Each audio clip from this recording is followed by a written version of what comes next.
Assalamualaikum warahmatullahi wabarakatuh. Kami dari kelompok 1 akan menyampaikan materi mengenai APBN. Anggaran pendapatan dan belanja negara (APBN) adalah suatu daftar yang memuat secara rinci tentang sumber-sumber penerimaan dan alokasi pengeluarannya dalam jangka waktu tertentu dalam rangka mencapai sasaran pembangunan dalam kurun waktu 1 tahun. Pemerintah bersama dengan DPR menyusun APBN yang dihitung mulai tanggal 1 Januari dan berakhir tanggal 31 Desember tahun yang bersangkutan. Tujuan APBN adalah untuk menciptakan dan meningkatkan kesejahteraan dan kemakmuran rakyat secara keseluruhan. Fungsi APBN antara lain: 1. Fungsi otoritas. 2. Fungsi perencanaan. 3. Fungsi pengawasan.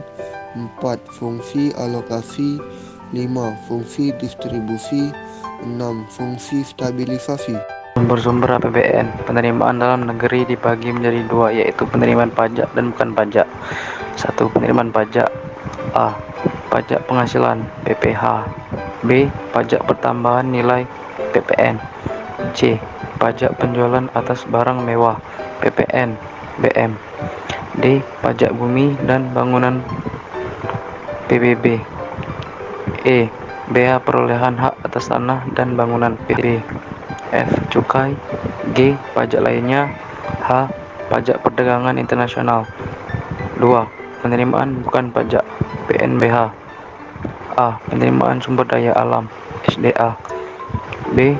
Penerimaan bagian pemerintahan atas laba BUMN. C. PNBP lainnya. 3. Penerimaan hibah. Jenis-jenis APBN.